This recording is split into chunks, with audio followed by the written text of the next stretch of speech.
May the force be with you. And also with you. And also with you. Hey, friends, you survived the snowpocalypse, and it's great to see your beautiful faces. Sorry, I'm a couple minutes late. It's been a crazy time. And I just put up two different modules on Canvas. One of them is called Aristotle's Order of Learning, and the other is called Barnes Page 3, okay? And the reason I put those up is because we are going to delve into Aristotle today. Now, let me say one little housekeeping thing before we do that, and that is because of the snowpocalypse delay that happened, we're gonna delay everything, okay? So just for example, I said you were gonna have a quiz this week, didn't I? That's next week. Yes. Okay. I said I was gonna take attendance, whatever, like everything's delayed a week, okay? I'll say this. I'm gonna take attendance on Wednesday. And I'm going to give you a quiz next week. Let me put it like that. In terms of due dates, those are all pushed back a week as well. Now, let me say this. I believe that on the reading schedule, I should pull it up. I should share my screen and pull it up. Can y'all see my desktop at the moment? Okay, yay. Yes. Yes. So, oh, here we go. I think that I was going to discuss the paper today. Yeah, I think that's what I was going to do. Let me look at the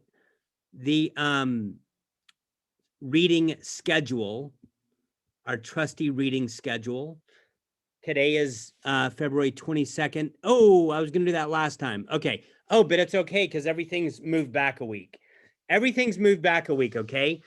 Y'all, I should be discussing the paper. That's what writing workshop means. I will do that. I'll do that tomorrow. I'll do that on Wednesday, okay? I don't want to do it today because I want to delve into Aristotle. But I'll talk about the paper for like 20 or 30 minutes next class. Really, it's just me reading the syllabus. And the due date is going to be pushed back a week, okay? And the last thing I want to say is this. I'm gonna take the length requirement and chop it in half. You heard right. I'm gonna take the length requirement of that paper and chop it in half, okay? So right now, did I already say this, by the way? I don't think I did. So right now on the syllabus, it says that the paper needs to be 7.5 pages. Are you with me? Are you guys listening to me right now? Yes, sir. Yes, Yay. Yes. Yes, sir. What is half of 7.5? 3 3/4? Is that right? Yeah, roughly. Yeah. Yes, sir. So Three now and the three-quarters. length of So the almost paper is now 3 3/4 pages. Okay. And the same with the word requirement. I forget what it is. I think it's 2,250 words. Chop it in half, and it's 11. So 11:25. yeah, there you go. Okay. So did I just make you happy? Thank you, sir. Extremely. Yes, Yes, sir. Thank you so Thank much. you. Yay. What if it's still long? Is it okay if it's still a little longer? Oh yeah. There you can write a 20-page paper if you want. But there's a minimum requirement, not a maximum requirement. Okay. Yeah. But we will talk about the paper next class. I'm going to take 20 or 30 minutes. It's really just reading the syllabus and being like, see what it says in the syllabus? Do that, because I really mean it. That's all we're going to be doing, okay?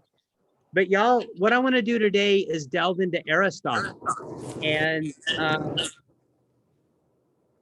oh, I'm very sad because I forgot to re-upload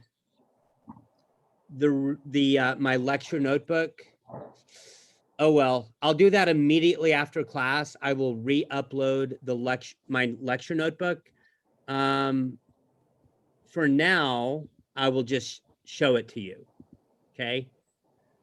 We're going to delve into Aristotle today. In a minute, I'm going to ask if anyone has any questions.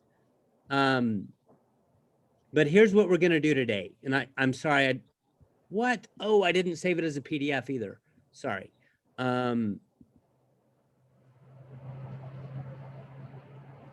Here is what we're going to do today.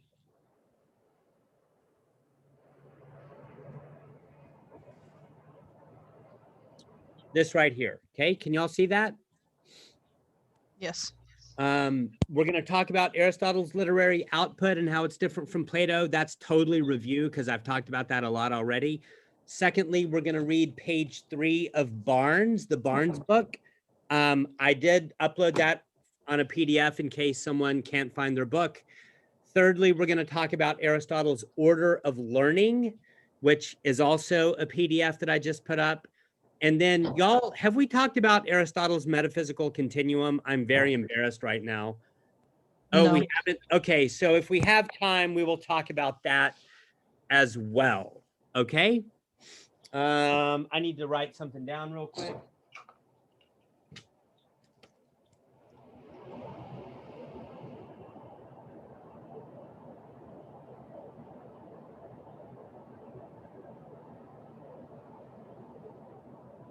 Okay. And y'all, I want to end class right on time today. Again, I'm sorry that I was a little bit late, but I do want to close the class right at 5 if possible. So I really need someone to get my attention at 4:50. Okay, you can call me on my cell phone, you can call me on my office phone, you can wave at me, you can yell at me, just get my attention at 4:50 if you don't mind, because I think you know me well enough to know that I can get carried away. So I need your help. Okay, thank y'all for that. Y'all, let's look at the outline here, Roman numeral 1. Actually, before I do that, I just want to pause. It really is good to see you. I can't see all of your beautiful faces because some of you are not letting me. That's okay. But you know, you were in my thoughts and prayers over the snowpocalypse. Crazy time. Yeah, I missed you. And I hope you're all doing okay. Does anyone have a burning desire to say something about this class? Yeah, I want to say something I noticed today. All right, go ahead, Sergio. I'm gonna let 3 people talk. Okay, go ahead, Sergio. So I was reading the next dialogue, Credo. Oh yeah. Yeah, and it's funny because it happens during the whole book, but like it's funny how when Socrates is talking to someone and like he's trying to make him like make sense because well he's trying to prove that someone is is contradicting himself, like Crito, for example. It's funny because like he asks a set of questions and the person is like answering properly, well as Socrates would expect, and then but the person is still contradicting himself. It's not like the person changes its mind. It's just like he agrees with Socrates, but it's like he still thinks the way he thinks. So it's funny because well, that's not how it happens in real life. Like I know that's a dialogue, but like in real life, if you talk to someone that is contradicting himself and you're trying to talk him into sense, he's not gonna be like, yeah, everything you're saying is right. He's gonna be like, no, no, no. In this exception, for example, it isn't just what you're saying, or what is just is what I am saying. So it's like they agree a lot with him when he's asking the questions, but they still don't like say, yeah, you're right. You know what? I was wrong. That sounds like real life to me. Yeah. Well, Sergio, listen, I want to say one thing in response to what you just said. Thank you for all of that. If I can find the chat, y'all can see my desktop, right? Where is the chat? I am on drugs right now. Just kidding. There we go. I want to write a word in response. I cannot find it. Why can I not find it? Maybe if I go like this. You got to hold your mouth the right way. Yes. I can't find it. That's kind of sad. I'm gonna cry. Okay, oh, there it is. Okay. So I'm gonna write a word, Sergio. It is the word aporia. Some people say aporia, whatever. This word means this word, it usually gets translated as I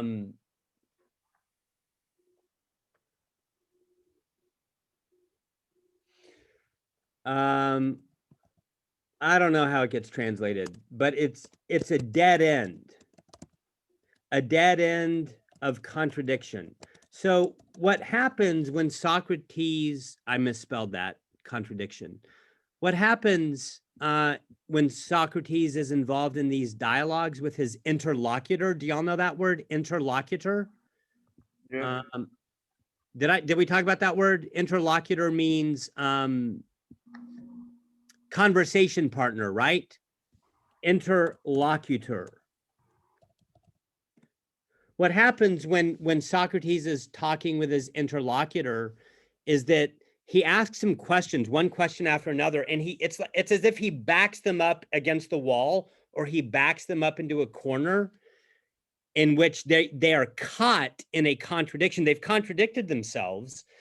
And yeah, that's called an aporia, an aporia.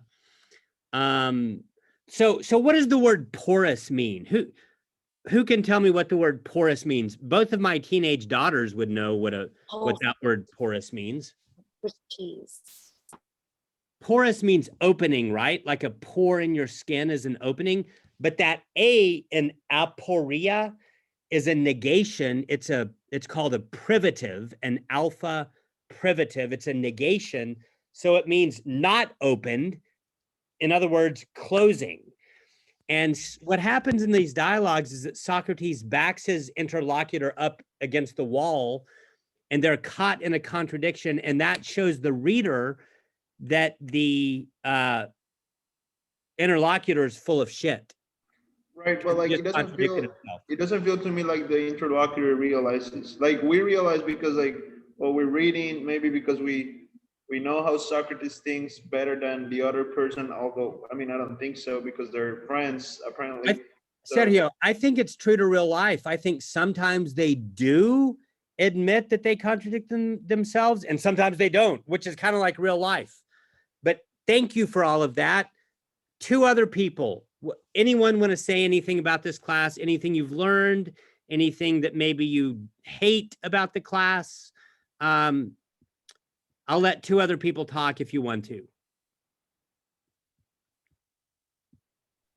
Any thoughts?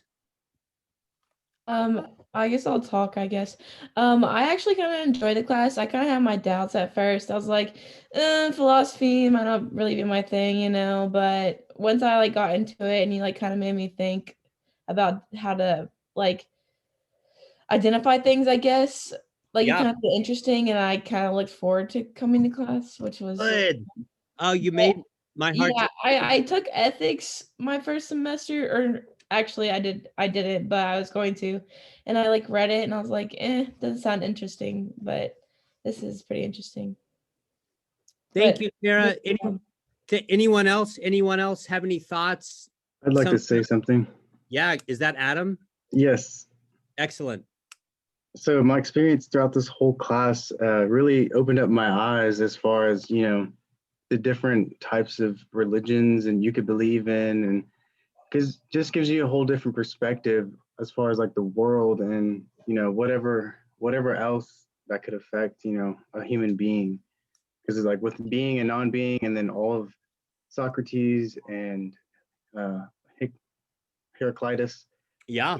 Just, you know, it's like a story that, you know, I wouldn't have wrapped my mind around without, you know, your help in taking this class. So I enjoy it. Thanks, Adam. I hope that you continue to enjoy it. And y'all, thank you for that. Can y'all see the little outline on my screen here? Let's Yeah. look at Roman numeral 1, how Aristotle's literary output is different from that of Plato. We've already talked about this. In fact, would anyone like to say anything about this? How is Aristotle's writing different from Plato's? What are some words that you would use to describe Plato's writing? It's almost theatric. Good. It's almost theatric. The word fictional comes to mind. I think of words like story, narrative. Y'all, one of the things about a narrative, like think about your favorite story. I don't know, a Harry Potter movie. I don't remember. Goblet of Fire, is that one of them? I can't remember. Anyway, or maybe The Mandalorian, or maybe WandaVision, if anyone has seen WandaVision. The thing about narratives is that they take place over time. First this happens, and then this happens, and then this happens. And even, yeah. And so what's interesting is that it takes the reader time to read the story, but also in addition to that, in the world of the story, there are events that happen in time. In other words, it's as if in the world of the story, there's time, right? I mean, first Luke gets his hand chopped off, and then he and then Darth Vader saves him, right? One thing happens and then another thing happens. That there's a temporal sequence inside the story. Are you with me? Now, does anyone remember the fancy word that I taught y'all to describe that? Let me give you a hint.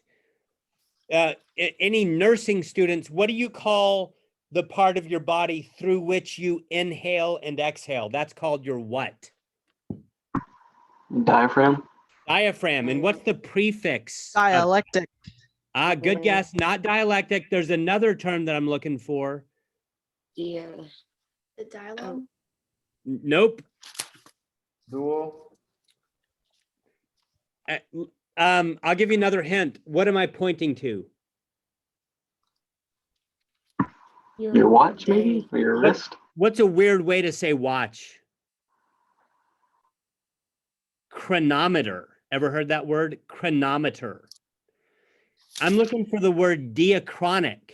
Remember that word? Or diachronic. I'm putting it in the chat. What does the word chronic mean in this case? It means time. Right, time. One of the Greek words for time is the word chronos. In fact, Chronos was one of those gods, those Greek deities that we saw in that little cartoon that we watched. Remember? Chronos means time. Dia means what? day. It means through. It usually means through. It can mean to, like dialectic means, it means to, but it can also mean through, like a diaphragm. Your air goes through your diaphragm, right? So diachronic means through time. And that's what I'm trying to say to you about a narrative. A narrative takes place in and through time. There's a sequence of events inside the story, inside the world of the story. First this happens, then this happens, and then this happens, right? It takes place through time. Now, it might be imaginary time, right? I mean, like Luke Skywalker did not really get his hand chopped off. That's imaginary, right? But there's still a kind of imaginary time. There's a kind of sequence of events inside the story. And that's what happens in Plato's dialogues. Okay? So we can say that Plato's dialogues are diachronic. But what about Aristotle's writings? Now, sadly, I don't make you read any of Aristotle's primary texts in this class. Do y'all remember the distinction between a primary text and a secondary text? What's the difference between a primary text and a secondary text? A primary text is like the original copy, and a secondary could be like someone writing something else based on what they wrote or like revamping it in a way. Yeah, a secondary text is like commentary on a primary text, right? A primary text is a text that has withstood the test of time and it has become a classic.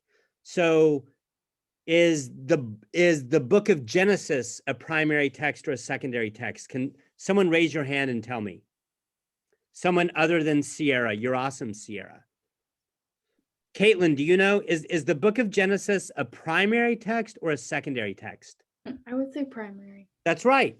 Will people were people reading the book of Genesis 500 years ago? Yes or no? No. Yes, they were. Oh, yes, but Yes, they were. People were definitely, Jesus and St. Paul read the book of Genesis, right? And they lived 2,000 years ago. Will people be reading the book of Genesis, DeAnthony, in 500 years? Yes or no? Yes. Yes, they will. See, the book of Genesis is a primary text. It has achieved the status of a classic. But do people write other books about the book of Genesis? Yes or no? Yes, they do. And those are called what, Nick? A secondary. That's exactly right. Now, sadly, I do not make you guys read any of Aristotle's primary texts.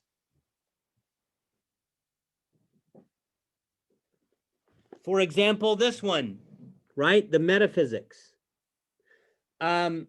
I only make you guys read a secondary text, and that is this book written by Jonathan Barnes, which is called Aristotle, A Very Short Introduction, right?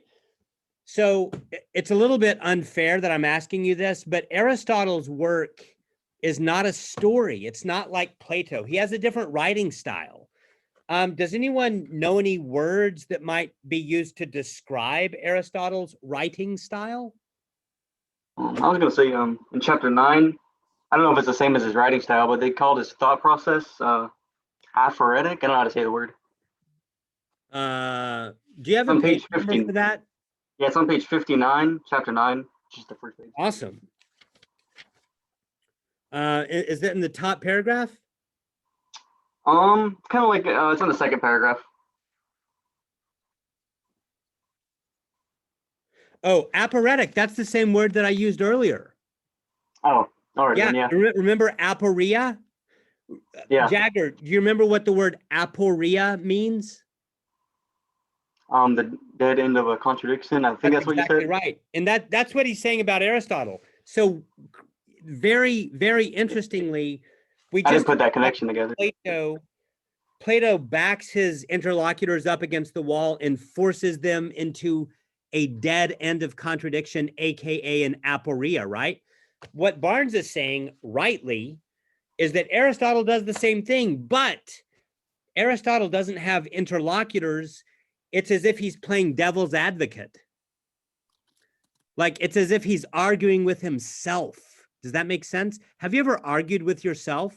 Have you ever like made a list of pros and cons? Like, should I go to med school? Should I apply to graduate school? Should I date this guy? And you make a list of pros and cons. That it's kind of like you're arguing with yourself or you're having a dialogue with yourself, right? That's what Aristotle does. So it's really interesting that you pointed that out, Jagger. But Jagger, if you look at the top, the very first sentence of that chapter, that it actually talks about what I was looking for. Aristotle has emerged as a what? Systematic thinker. A systematic thinker. See, Aristotle's writing is systematic. Now, can anyone think of another example of a systematic text? Can someone think of an example of a systematic text? Would that be like a geometry book, like where something that has like steps and stuff? That's right, a geometry textbook. And some of you nursing students and take crazy classes like, I don't know, organic chemistry. Do y'all take that? And I think that that's similar, but my stock example is I want you to think about your geometry textbook in high school, if you can remember that, because that does not tell a story. There is no narrative time. There are no events. Nothing happens in your geometry textbook. Now, does it take time to read it? Yes. Do you need to learn chapter 1 before you can master chapter 8? Yes. But that's different from narrative time. That's different from events happening one after the other, right? All that means is that you have to understand this before you can understand this. There's certain prerequisites that you need. All that means is that it takes time for the human mind to come to understand a system, right? But it's still a system, meaning it's the whole thing. See, systematic writing like your geometry textbook or like Aristotle's writings is not diachronic. It doesn't take place as a sequence of events. No, it doesn't happen through time.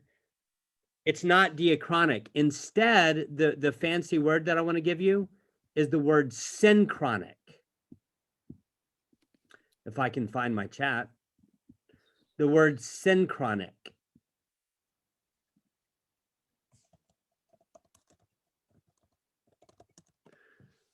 What does the prefix SYN mean? It means with, like synergy. Have you ever heard the word synergy? Synergy is like when two people work together, or two or more people. Synchronic means with time. In other words, for a system, it's all right there all at once. The whole thing is present at the same time. Now, it might take time for you to understand it. That's true. But that says more about your mind than it does about the system. The system does not unfold. It's all right there at the same time, okay? So y'all, bottom line, Aristotle's writing style is very systematic. Okay, now does anyone have any questions about that before we move on? Any questions about that? Okay, let's go on to Roman numeral 2 here. I want to look at Barnes, the Barnes book. I want to read a little bit from that. I'm sorry, you said that Aristotle was the one that was like obsessed with logic. Yeah, we're going to talk about that in a minute. Yeah. In fact, he invented logic. Aristotle is the person who invented the basic forms of logic. Do you want to say anything else about that, Sergio? No, I just had a question. Thank you. We're going to talk more about logic in a minute. Y'all, look with me at page 3 of the Barnes book if you have it. And if you don't have it, I did put it up on Canvas. So let me find that real quick.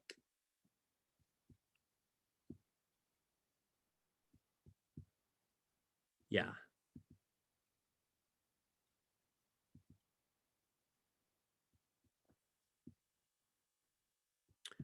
Okay, can y'all see this? This is page 3 of the Barnes book. And I want to read this paragraph right here. Do y'all see that? Yes. Aristotle did not think himself singular in possessing such a desire. Interesting, he's talking about desire. Even if he pursued his object with a singular devotion. For he affirmed that, quote, all men by nature desire to know. Okay? All men by nature desire to know. Now, y'all don't get hung up on the word men. It means people. Okay? All people by nature desire to know. And he claimed that each one of us is most properly. Okay, I want to pause. So I want to point out what he's saying. What Barnes is saying is that for Aristotle, Aristotle says something crazy that maybe has never occurred to you. But what Aristotle says is that underneath the pursuit of philosophy is what? Desire. Desire. Okay. Now, I'll be honest, Plato talks a lot more about desire than Aristotle does, but even Aristotle admits that the main reason people do philosophy is desire. Now, that sounds kind of crazy, doesn't it? I mean, what do you think of when you think of desire? What does the word desire make you think of? Want. Want, okay. Need. Need. Maybe a stinginess. Let me Yeah, ask you but this. What are some things that people desire? Pleasure. Food. Money. Wealth. Fame, Wealth. pleasure, Success. food. Did anyone Wealth. say sex? Money. Wealth? Love. Does that sound like philosophy? Love. Like fame, maybe fame, but like pleasure, food, sex. I don't know about you, but I don't know. That seems really different than philosophy. Philosophy almost seems kind of boring or dry or abstract. You know what I'm saying? But it's not. What Aristotle says is that actually what motivates people to do philosophy is desire. Human beings by nature have a desire to know, to understand. Have you ever stayed up all night because you couldn't figure something out? I think that's what he's talking about. Philosophy is motivated by desire. Desire for what? Pizza? Beer? No. A Knowledge. desire to know, he says. Let's keep reading. And he claimed that each one of us is, most properly speaking, to be identified with his mind. Okay? Now, I want to pause right there again. So did you understand what he just said? What he just said is, for Aristotle, more than anything else, we are our what? Finger? Or Our mind. mind and our ego. We are our mind. Now, remember, does anyone remember the definition that Aristotle gives for the human being? Anyone remember that? He says that human beings are a kind of animal. What kind of animal? Anyone know? Rational. That's right. Human beings are a rational animal. So if you think about that definition, rational animal, the animal part goes along with our bodies, right? Would you agree with me? I mean, I have 2 cats and a dog at home, and they both have hair like I have hair. That's a body thing. They both have eyes. They both have ears. I have eyes and an ear and ears. When Aristotle says that we are animals, he's talking about our bodies, basically. But when he says rational, he's talking about what? Our mind. Our minds. And what he's saying, Knowledge. knowledge, our minds. And what Barnes is saying right here on page 3 is that for Aristotle, we are primarily our minds. Now, are we only a mind? No, because we're animals, right? Later on, when we read Descartes, we're going to see that Descartes literally says, you are not your body, you are mind. Okay, so is it because like we like constantly think about things? Is that why they say we are mind?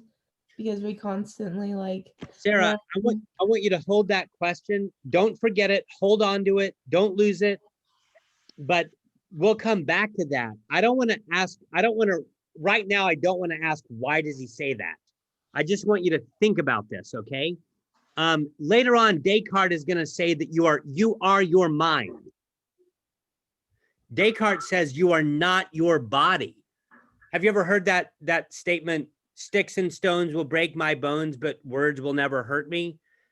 The idea there is that your body doesn't matter. Like sticks and stones, that doesn't matter. If someone whacks you on the arm, who cares? That's just your body. Your real self, your true self is your soul, okay? We're talking about anthropology, not the ladies' clothing store, but the study of anthropos, the logos of man, the logos of the human being. Are you with me so far? Yeah. And what Aristotle says is that you are your body. You don't have a body, you are a body, but you are also a mind, okay? So Aristotle doesn't do what Descartes does. Descartes is a reductionist. We're going to come back to that in a few weeks. Descartes reduces the human person down to the mind. Aristotle doesn't do that. He says you are body and you are mind. You are animal and you are rational. You're both. But you are primarily mind. He says that there's a little hierarchy and the mind is above the body. Okay? I'm going to keep reading.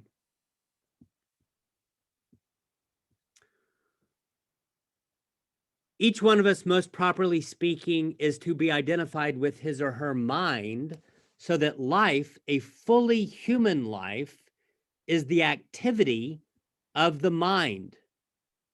The activity of the mind. So did you hear that? What he's saying is that, like, if you were to ask Aristotle, what is life? He's not going to talk about like carbon or molecules or cells or mitochondria. He's going to talk about your mind. Do y'all remember, or I forget what we've discussed. Have we talked about Aristotle's definition of God, the unmoved mover? Have we talked about that? We're going to talk about that. Aristotle defines God as thought thinking itself. We're going to come back to that, okay? But see, that's the life of the mind. That's thinking, that's thought. But Aristotle would say that God is more alive than you are. God is more alive than you are. But does God have carbon cells? And no, God does not have carbon cells. Do you remember Parmenidean being? How being is not spatially extended. It doesn't change. It doesn't have parts and wholes. Remember that? And do you remember how Aristotle looks at Parmenides and he's like, yo, Parmenides, you're brilliant. Everything you're saying about being, high five, but you're not actually talking about being. You're actually talking about what? God. God. God. So does Aristotle's God have parts? Yes or no? No. No. So does Aristotle's God have cells and mitochondria? Yes or no? No. No, because those are parts, right? No. But Aristotle's God is mind. But would Aristotle say that his God is alive or dead? Neither. Either. He would say alive. But see, what I'm trying to do is give you a paradigm shift and get you to imagine life as something that's not just organic. We're talking about spiritual life. We're talking about intellectual life, okay? Aristotle thinks that what it means to be alive, first and foremost, is to think, to be conscious, to be awake mentally, spiritually, okay? Keep reading. So each one of us is most properly speaking to be identified with his mind, so that life, a fully human life, is what? What does The it say? activity of the mind. The activity of the mind. It's almost like Aristotle would say, if he has to choose between eating and reading, he's going to read. It's almost like he's saying that. There's a quote by Ben Franklin, or I think it's Thomas Jefferson. He said that if he gets a little bit of money, he'll buy books, and then if he gets a little bit more money, he'll buy like beer and food.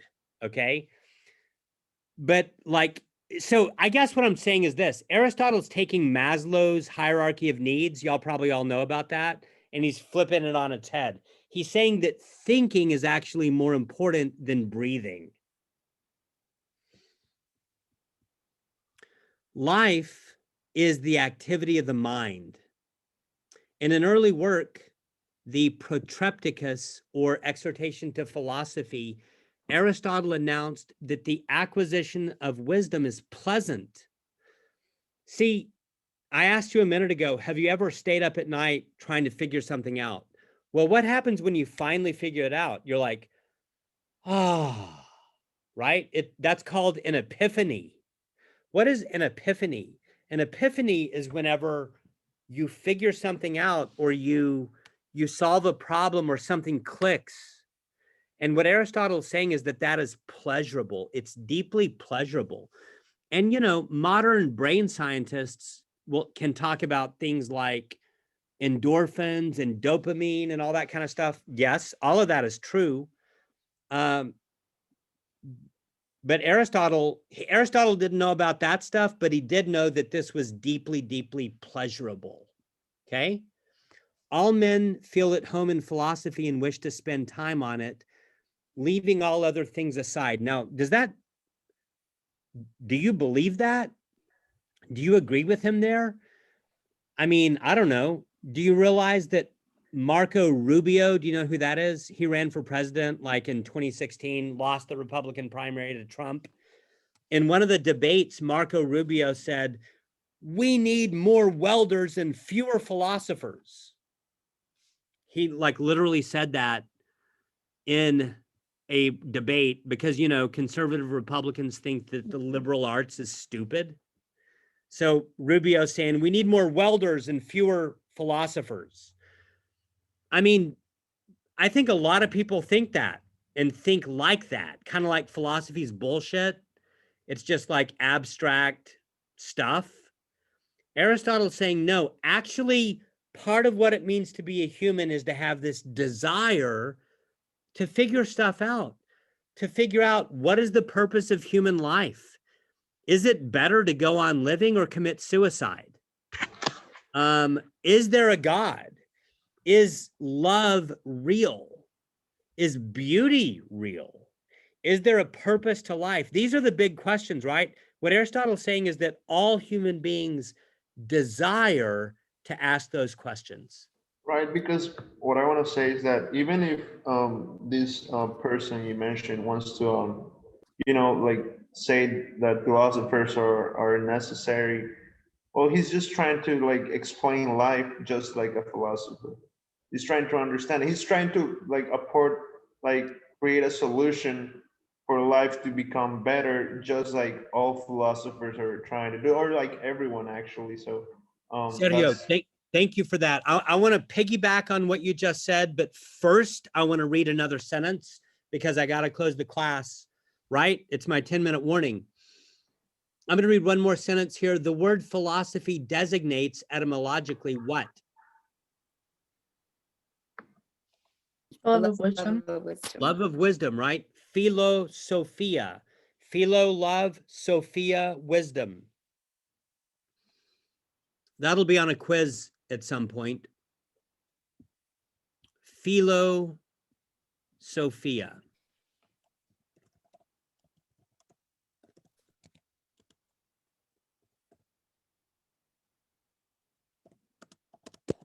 The love of wisdom. Okay, that's what philosophy is for the ancients, and that's what it means etymologically. the parts of the word mean love of wisdom. Okay. Now, I want to say something about, I want to piggyback on what Sergio said, and then I'm going to close the class. I mean, one way to put it would be this. Why do we need welders? Why do we need universities? Do you realize that, like, if human society can't articulate why we should study science, we won't study science anymore. All that'll happen is that big companies will like try to dominate others, and big armies will try to destroy the armies of other countries. In order to avoid that stuff, we have to think. I'll give you an example. Ethics. Ethics is the only thing that can tell us, should we clone human beings, right?